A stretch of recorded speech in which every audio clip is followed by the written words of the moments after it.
Good morning student. आप सभी का एक बार फिर से स्वागत है हमारे चैनल ज्योग्राफी विद मुनीस नैन पर। जैसा कि आप सभी को पता है कि हमारी 11th क्लास की ज्योग्राफी की फर्स्ट बुक भौतिक भूगोल के मूल सिद्धांत का हम चैप्टर नंबर फर्स्ट कर रहे हैं, भूगोल एक विषय के रूप में। हम पहले इसका पार्ट नंबर फर्स्ट कर चुके हैं, तो आज हम इसका पार्ट सेकंड स्टार्ट करते हैं। सेकंड पार्ट स्टार्ट करने से पहले हम थोड़ा सा रिवाइज कर लेते हैं कि हमने फर्स्ट पार्ट में क्या क्या स्टडी किया था। तो सबसे पहले हमने पढ़ा था भूगोल किसे कहते हैं। थोड़ी क्विक रिवीजन करते हैं इसको।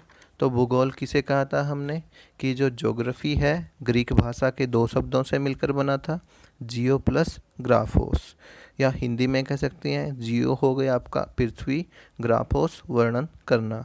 अगर दोनों को इकट्ठा बोलेंगे तो हो गया पृथ्वी का वर्णन करना ही भूगोल है। मनुष्य के संदर्भ में हमने इसकी डेफिनेशन दी थी, मानव के निवास के रूप में पृथ्वी का वर्णन करना ही भूगोल है। उसके बाद नेक्स्ट हमने की थी, इसमें दो ज्योग्राफर की डेफिनेशन की थी। एक थे हमारे रिचर्ड हार्टशॉन और दूसरे थे स्ट्रैबो। उसके बाद नेक्स्ट हमने इसमें स्टडी किया था कि भूगोल शब्द सबसे पहले किसने दिया था। तो भूगोल शब्द जो सबसे पहले एक यूनानी विद्वान थे हमारे इरेटोस्थेनिज, उन्होंने भूगोल शब्द का सबसे पहले प्रयोग किया था। नेक्स्ट हमने इसमें पढ़ा था कि हमें भूगोल क्यों पढ़ना चाहिए। तो उसके में हमने क्या पढ़ा था कि हमारी जो पृथ्वी है उसके अध्ययन करने के लिए हमें भूगोल पढ़ना चाहिए। किसी भी क्षेत्र के विकास करने के लिए, पर्यावरण से संबंधित समस्याओं को जानने के लिए, अनेक जो विभिन्नताएं पाई जाती हैं पृथ्वी के ऊपर उन सभी की स्टडी करने के लिए, जो वर्तमान में जो आधुनिक वैज्ञानिक तकनीकें हैं उनकी स्टडी करने के लिए हमें भूगोल पढ़ना चाहिए। नेक्स्ट हमने इसमें पढ़ा था कि कुछ आधुनिक वैज्ञानिक तकनीकें थी, जैसे भौगोलिक सूचना तंत्र, ज्योग्राफिक इंफॉर्मेशन सिस्टम, उसके बारे में पढ़ा था ये क्या होता है। संगणक मानचित्र कला, कंप्यूटर कार्टोग्राफी, इसके बारे में पढ़ा था कि ये क्या होता है। ये सब हम पार्ट फर्स्ट में कर चुके हैं। आज शुरू करते हैं हमारा पार्ट नंबर सेकंड। तो देखिए, जो हमारी अर्थ है इसको मल्टी डायमेंशनल कहा गया है। क्या कहा गया? मल्टी डायमेंशनल, की पृथ्वी बहुआयामी है। पृथ्वी के अनेक पक्ष हैं। हम देखते हैं कि पृथ्वी के ऊपर आप जितनी भी वस्तुएं देखते हो, जितने भी एलिमेंट देखते हो, उन सभी की स्टडी अलग अलग तरह से की जाती है। जैसे मिट्टी की स्टडी अलग की जाएगी, जो चट्टानें पाई जाती है उनकी अलग से की जाएगी, इसके ऊपर जो जीवन पाया जाता है उसकी स्टडी अलग से की जाती है, जो यहाँ पर जलीय भाग पाया जाता है उसकी स्टडी अलग से किया जाता है, जो हमारे यहाँ पर पेड़ पौधे जीव जंतु पाए जाते हैं उन सभी की स्टडी अलग अलग करते हैं। मनुष्य जो एक्टिविटी करता है उनकी अलग से स्टडी करोगे, जो हमारा पास्ट रहा है उसकी अलग से स्टडी करेंगे हम, जो हमारी चारों ओर राजनीति विज्ञान पाया जाता है उसकी अलग से स्टडी की जाती है। तो इसी कारण से पृथ्वी क्या है? एक बहुआयामी है, या पृथ्वी के अनेक पक्ष हैं। तो पृथ्वी के अनेक पक्ष हैं, इसलिए अनेक प्राकृतिक विज्ञान जैसे भौमिकी, जियोलॉजी, मृदा विज्ञान, सोयल साइंस, समुद्र विज्ञान, ओशनोग्राफी, जीव विज्ञान, बायोलॉजी, वनस्पति विज्ञान, बॉटनी, मौसम विज्ञान, मेट्रियोलॉजी, तथा अन्य सामाजिक विज्ञान के विषय जैसे कौन कौन से आएंगे? इकोनॉमिक्स हो गया आपका, उसके बाद नेक्स्ट हो गया हिस्ट्री हो गया, नेक्स्ट सोशलॉजी हो गया आपका, पॉलिटिकल साइंस हो गया। तो इन सभी विषयों में पृथ्वी के अलग अलग पार्ट की स्टडी की जाती है।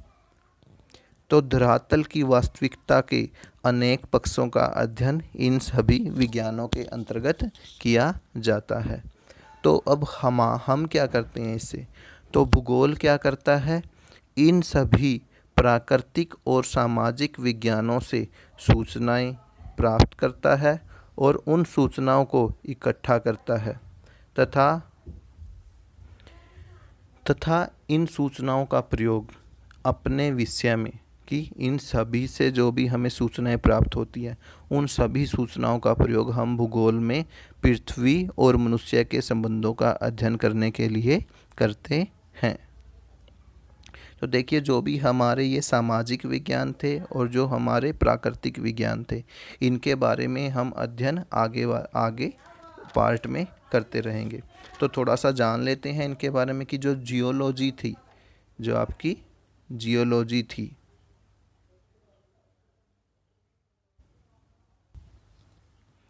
तो थोड़ा सा जान लेते हैं इनके बारे में कि होते क्या है प्राकृतिक विज्ञान। जैसे फर्स्ट है हमारा जियोलॉजी, भूविज्ञान कहा जाता है। इसके अंतर्गत हम पृथ्वी की उत्पत्ति कैसे हुई है, उसकी संरचना कैसी है, उसका संगठन कैसी है, उसके अंदर जो शैलें हैं उनका निर्माण कैसे हुआ है, इन सभी का अध्ययन करते हैं। दूसरा है हमारा मृदा विज्ञान, सोयल साइंस। इसके अंतर्गत मिट्टी का निर्माण कैसे हुआ है, मिट्टी का वर्गीकरण किया जाता है कि जैसे अलग अलग जगह पर अलग अलग मिट्टी पाई जाती है, कहीं पर जलोढ़ मिट्टी, काली मिट्टी, लाल मिट्टी, लेटेराइट मिट्टी, तो इन सभी का अध्ययन किया जाता है। उसके बाद मिट्टी के जो भौतिक, रासायनिक और जैविक गुण हैं उनका अध्ययन किया जाता है। मिट्टी की जो उर्वरता क्षमता होती है उसकी स्टडी भी सोइल साइंस के अंतर्गत की जाती है। नेक्स्ट है हमारा समुद्र विज्ञान, ओशनोग्राफी।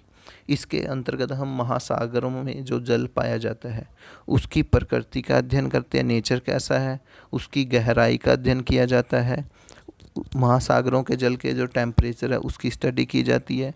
उसके अंतर्गत जो भी जल धाराएं चलती हैं जिन्हें ओशन करंट कहा जाता है उनकी स्टडी करते हैं। महासागरों की तली का अध्ययन किया जाता है, जो उनका डीप सी प्लेन है उसकी स्टडी की जाती है। वहाँ पर जो लैंडफॉर्म्स पाई जाती हैं उनकी स्टडी करते हैं। महासागरों के अंदर पाए जाने वाली जो भी हमारी फ्लोरा एंड फोना है, पेड़ पौधे और जीव जंतु, उनकी भी स्टडी की जाती है। नेक्स्ट है हमारी इसमें जीव विज्ञान, बायोलॉजी। तो बायोलॉजी क्या है? बायोलॉजी के अंतर्गत हम सभी जीवित प्राणियों का अध्ययन करते हैं।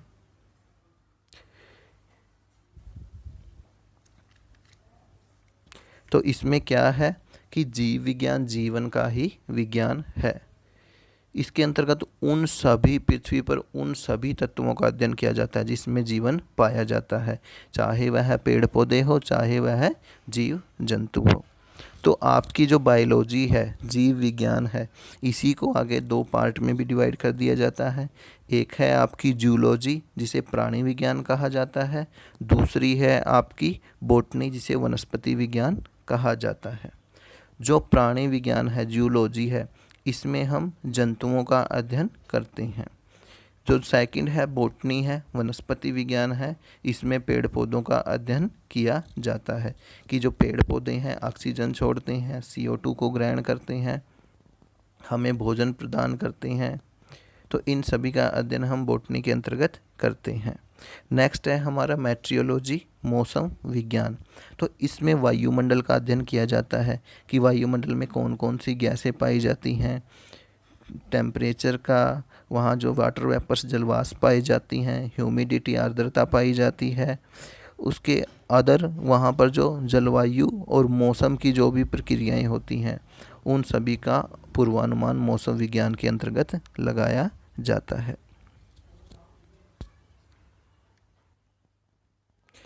तो उसके बाद हमारा नेक्स्ट क्वेश्चन बनता है कि क्या भूगोल को अक्षेत्रीय भिन्नता का अध्ययन मानना सही लगता है कि भूगोल में हम एक क्षेत्र से दूसरे क्षेत्र में जो भिन्नता पाई जाती है उसकी स्टडी करते हैं। तो देखिए इसके बारे में जानते हैं। तो पृथ्वी पर जो भी इसका भौतिक वातावरण है, जो नेचुरल एनवायरनमेंट है, उसके अंतर्गत क्या क्या शामिल किया जाता है। यहाँ पर जो भी इसके ऊपर भू-आकृतियाँ पाई जाती हैं, यहाँ पर जो चट्टानें हैं, नदियाँ, जलवायु, प्राकृतिक वनस्पति, मृदा, जीव जंतु, खनिज इत्यादि।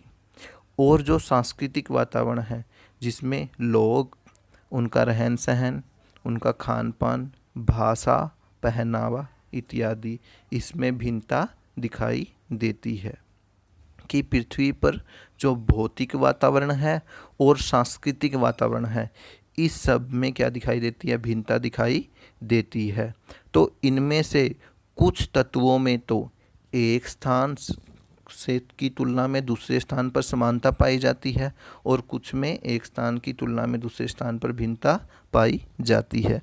जैसे ये हो सकता है कि कहीं की जो लैंडफॉर्म्स हैं वो एक जैसी हो, वहाँ की चट्टानें एक जैसी हो, लेकिन हो सकता है वहाँ की जलवायु अलग हो जाए आपकी, वहाँ पर जो मिट्टी है वो अलग मिल जाए आपको, वहाँ पर जो जीव जंतु पाए जाते हैं, वनस्पति पाई जाती हैं, वो अलग अलग मिल जाए, वहाँ के दोनों क्षेत्रों के लोगों का जो है रहन सहन एक जैसा हो, क्या पता उनके खान पान में आपको विभिन्नता मिल जाए, उनकी भाषा में विभिन्नता मिल जाए। तो इस तरह से हम कह सकते हैं कि कुछ तत्वों में तो समानता पाई जाती है और कुछ में असमानता पाई जाती है। तो इस प्रकार भूगोल में उन सभी तत्वों का अध्ययन किया जाता है जो एक क्षेत्र से दूसरे क्षेत्र में अलग अलग होते हैं। हम कह सकते हैं कि एक क्षेत्र की तुलना में दूसरे क्षेत्र में जो भिन्नताएं पाई जाती हैं उन सभी का अध्ययन भूगोल में किया जाता है। तो भूगोलवेत्ता क्या करता है कि सिर्फ उन्हीं तथ्यों में भिन्नता का अध्ययन नहीं करता, कि वो जो भिन्नता पाई जाती है सिर्फ उसी का अध्ययन नहीं कर रहा है, बल्कि उन कारणों का या उन कारकों का भी अध्ययन करता है जिसके कारण ये विभिन्नताएं उत्पन्न हुई हैं। जैसे एक एग्जाम्पल ले सकती हैं कि जो हम फसल उगाते हैं वह एक प्रदेश से दूसरे प्रदेश में अलग अलग उगाई जाती है। जैसे आप देख सकते हो कुछ एरिया में तो आपकी गेहूं उगाई जाती है, कुछ एरिया में आपकी चावल उगाई जाती है। तो ये भिन्नता हो गई एक क्षेत्र से दूसरे क्षेत्र में, लेकिन इस भिन्नता के कारण क्या रहे हैं आपके, तो इसको अलग अलग उगाने के कारण क्या हो सकते हैं। पहली तो मिट्टी में भिन्नता हो सकती है, दूसरा है वहाँ की जलवायु में भिन्नता हो कि जैसे वहाँ पर वर्षा की मात्रा कम या ज़्यादा हो, तीसरा बाज़ार में मांग कि वहाँ पर डिमांड कौन सी वस्तु की ज़्यादा है उसके अकॉर्डिंग भी, किसानों की व्यय अक्षमता, किसान कृषि के लिए कितना खर्च कर सकते हैं ये भी डिपेंड करता है कौन सी फसल उगाएंगे, टेक्नोलॉजी वहाँ पर तकनीकें कौन सी हैं, तो इन सभी में भिन्नता हो सकती है। तो इसीलिए हम कह सकते हैं कि भूगोल को क्षेत्रीय भिन्नता का अध्ययन मानना सही है।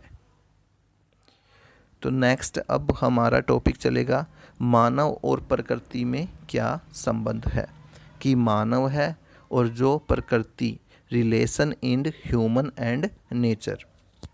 तो देखिए जो मनुष्य है वह प्रकृति का एक मुख्य भाग है, वह प्रकृति पर अपनी छाप छोड़ता है। जैसे वन है जो आपके नेचुरल हैं, प्रकृति की देन है, तो मनुष्य क्या करता है, वनों को काट देता है और वनों को काट कर वहाँ की भूमि को साफ कर लेता है और उसका प्रयोग कृषि कार्य में करता है। नेक्स्ट है हमारा जैसे नदियों पर बांध बनाना, जो नदियां हैं नेचुरल रूप से पानी बहता है, तो मनुष्य ने क्या किया, अपनी टेक्नोलॉजी, अपनी तकनीकी के बेस पर नदियों के ऊपर बांधों का निर्माण किया है। जैसे जो भी प्लेन एरिया है वहाँ पर सड़कों का निर्माण किया गया, रेल मार्गों का निर्माण किया गया, जो समतल सतह हैं उसके ऊपर बड़ी बड़ी इमारतों का निर्माण भी मनुष्य ने किया है। तो इस तरह से हम कह सकते हैं कि मनुष्य है जो प्रकृति पर अपनी छाप छोड़ता है। लेकिन प्रकृति भी जो है मानव जीवन के विभिन्न पक्षों को प्रभावित करती है। इसका स्पष्ट प्रभाव आप देख सकते हो, जैसे हमारे जो भी वस्त्र हैं, जैसे गर्मी होती है तो हम पतले सूती वस्त्र डालते हैं, जब सर्दियां आती हैं कि इन्वायरमेंट प्रकृति चेंज हो करती है तो सर्दियों में हम ऊनी और गर्म वस्त्र डालते हैं। तो हमारे आवास भी प्रकृति के अकॉर्डिंग है, जो हमारे व्यवसाय हैं कि जिन एरिया में सुटेबल क्लाइमेट होगी कृषि के लिए वहाँ पर प्राइमरी एक्टिविटी की जाएगी, या जहाँ पर इंडस्ट्री लगाने की जगह होगी वहाँ पर सेकेंडरी, टर्शियरी और क्वाटरनरी एक्टिविटी की जाती हैं। जो खान पान हो गया हमारा, आप देखते हो एक स्थान की तुलना में दूसरे स्थान पर भी जो खान पान में भिन्नता दिखाई देती है। तो ये सारी की सारी प्रकृति के हमारे ऊपर प्रभाव स्पष्ट दिखाई देते हैं। तो मनुष्य ने क्या किया, समय के साथ टेक्नोलॉजी डेवलप की है। जैसे आप देखते हो हमारा पहले क्या जीवन था, आदि मानव जीवन था, उसके बाद आग जलाना सीखा। धीरे धीरे मनुष्य क्या है, क्रियाएं करता गया और अपनी टेक्नोलॉजी डेवलप करता गया। तो समय के साथ साथ मनुष्य ने तकनीकों का विकास किया। तकनीकों के विकास के साथ ही मानव अपने ऊपर से जो प्राकृतिक पर्यावरण है उसके बंधन को ढीला करने में भी समर्थ हो सका है। इसका एग्जाम्पल ले सकते हैं, जैसे जो हमारे शीत ठंडे क्षेत्र हैं, जैसे आप ले सकते हैं, जैसे यूएसए हो गया, कनाडा हो गया, यूरेशिया क्षेत्र हो गया, यूरोप के हमारे जो नॉर्दर्न कंट्री हैं वो हो गए। तो वहाँ पर क्या है, टेम्परेचर बिल्कुल लो रहता है। लेकिन मनुष्य ने क्या किया, वहाँ पर अपने आप को गर्म रखने के लिए ग्रीन हाउस इफ़ेक्ट का प्रयोग किया है, या आप कह सकते हैं वहाँ पर बिजली के हीटर वगैरह बना लिए हैं। तो उसकी सहायता से मनुष्य ने क्या किया, वो अपने आप को गर्म रखता है और वहाँ पर अपने कार्य कर सकता है। तो ये था हमारा मानव और प्रकृति के बीच में संबंध। अब नेक्स्ट जो है इसमें वो है कि एक वैज्ञानिक विषय के रूप में भूगोल 3 प्रश्नों से संबंधित है, क्योंकि जो आपकी ज्योग्राफी है ये एक साइंस का पार्ट माना जाता है।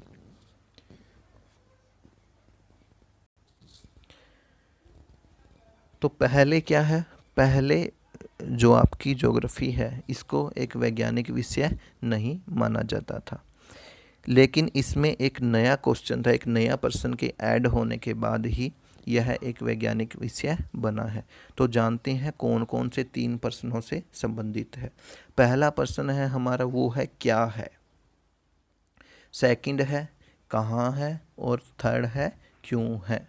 कि आप पृथ्वी के ऊपर कई बार इधर उधर घूमने जाते हो तो आप भी कई ऐसी वस्तुएं देखते होंगे जिनके बारे में आपको जानकारी नहीं है। तो सबसे पहले आपके मन में यही प्रश्न आता है कि यह क्या है। तो भूगोल भी पहले क्या स्टडी करता है कि यह क्या है। तो पृथ्वी के धरातल पर अनेक प्राकृतिक एवं सांस्कृतिक दृश्य पहचान से जुड़े होते हैं। तो सबसे पहले हमें यही जानना होता है कि वह क्या है। जैसे इसका एग्जाम्पल हम ले सकते हैं कि भारत के उत्तरी भाग में, भारत के उत्तरी भाग में ऊंचे ऊंचे भाग हैं। भारत के उत्तरी भाग में क्या है, ऊंचे ऊंचे भाग हैं। तो सबसे पहले तो हम इन्हीं के बारे में जानेंगे वो क्या है। तो हमने जाना वो क्या है, वो पर्वत हैं, और उन पर्वतों को क्या कहा जाता है, हिमालय पर्वत। तो सबसे पहले हमने ये जान लिया कि वह क्या है। उसके बाद सेकंड क्वेश्चन आता है कहाँ है। सेकंड क्वेश्चन आता है कहाँ है, कि वे प्राकृतिक या सांस्कृतिक विशेषताओं वाले जो दृश्य है वो कहाँ से कहाँ तक फैले हुए हैं। तो वह प्राकृतिक और सांस्कृतिक विशेषताओं के प्रतिरूप कहाँ तक फैले हुए हैं, इसमें हम उनका विस्तार देखते हैं।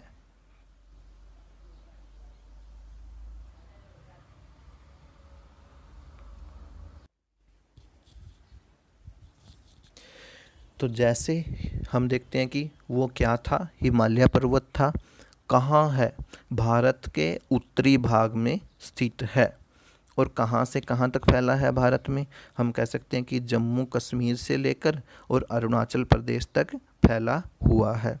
तो स्टार्टिंग में लंबे समय तक भूगोल में इन्हीं 2 विषयों के बारे में स्टडी की जाती थी। उसके बाद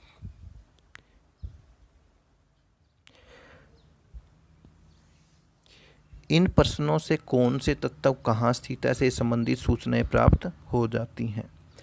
लेकिन इन दोनों प्रश्नों में जब तीसरा प्रश्न जुड़ा, उसके जुड़ने के बाद भूगोल एक वैज्ञानिक विषय बनकर उभरा। और वो तीसरा प्रश्न कौन सा था, वो था आपका क्यों है। वो क्या है, हिमालय पर्वत है। कहाँ है, भारत के उत्तर में है, जम्मू कश्मीर से लेकर अरुणाचल प्रदेश तक फैला है। तीसरा प्रश्न क्या था, ये यहाँ क्यों है, इसके पीछे क्या रीज़न है कि इसकी उत्पत्ति यहाँ पर हुई है। तो जब भूगोल में ये तीसरा प्रश्न जुड़ गया क्यों, तो उसके बाद ही भूगोल एक वैज्ञानिक विषय बनकर उभरा है आपका। पढ़ते हैं क्यों। तो यह प्रश्न उस दृश्य के वहाँ होने के कारण की व्याख्या के संबंध से जुड़ा हुआ है कि जैसे हिमालय पर्वत की उत्पत्ति भारत के उत्तरी भाग में ही क्यों हुई है। तो इसके बारे में हम स्टडी करेंगे आगे। जो हम आगे हमारा जब सिलेबस चलेगा तो हम पढ़ेंगे, उसमें कॉन्टिनेंटल ड्रिफ्ट थ्योरी है अल्फ्रेड वैगनर द्वारा दी गई कि महाद्वीपों में विस्थापन होता है। प्लेट टेक्टोनिक थ्योरी पढ़ेंगे कि जो आपकी पूरी की पूरी अर्थ है वो अलग अलग प्लेट या टुकड़ों में बंटी हुई है और वो टुकड़े एक जगह से दूसरी जगह पर तैरते रहते हैं। तो हिमालय पर्वत की उत्पत्ति के बारे में हम पढ़ेंगे कि जो उत्तर में थी आपकी एक यूरेशियाई प्लेट थी, यूरोप और एशिया कंबाइंड प्लेट थी, और भारत है जो भारतीय प्लेट थी इंडो ऑस्ट्रेलियाई प्लेट, कि भारत पहले एशिया का भाग नहीं था। तो जो हमारी इंडो और ऑस्ट्रेलियाई प्लेट है उसमें उत्तर दिशा में प्रवाह शुरू हुआ, मूवमेंट शुरू हुई है, और वो उत्तर की तरफ जाते जाते आगे जाकर यूरेशिया महाद्वीप से टकरा गई है। तो जो हमारी उत्तर में यूरेशिया प्लेट थी, दक्षिण में जो हमारी इंडो ऑस्ट्रेलियन प्लेट थी, उनके बीच में था एक टेथिस सी, टेथिस सागर था। तो उस सागर में यूरेशिया और भारत से निकलने वाली नदियों ने जो मिट्टी थी, जो गाद था, वो जमा कर रखा था। तो जब इन दो प्लेटों में टक्कर हुई तो बीच में जो वो मिट्टी थी उस सागर में, उसमें वलन पड़ने लगे और उसी के फलस्वरूप आपके वहाँ पर हिमालय पर्वत की उत्पत्ति हुई थी। तो इन सभी के बारे में हमें आंसर कहाँ से मिलता है कि वह क्यों है। तो इस और क्या जानेंगे कि यह पर्वत इतने ऊंचे क्यों उठ गए और वर्तमान में भी यह पर्वत और ऊंचे क्यों उठ रहे हैं। इन सभी प्रश्नों का उत्तर हमें कहाँ से मिलता है, क्यों से मिलता है। तो भूगोल को एक वैज्ञानिक विषय जब कहा गया जब ये 3 प्रश्नों से जुड़ गया कि क्या है, कहाँ है और क्यों है आपका। तो ये आपका हिमालय पर्वत है। तो हिमालय पर्वत में क्या है, सबसे पहले तो हमने क्या की, इसकी पहचान की। सेकंड है कहाँ है, कहाँ से कहाँ तक फैला हुआ, इसके वितरण के बारे में जाना। और तीसरा है यह क्यों है, कि इसका निर्माण कैसे हुआ है। इस सभी के बारे में हम भूगोल में पढ़ते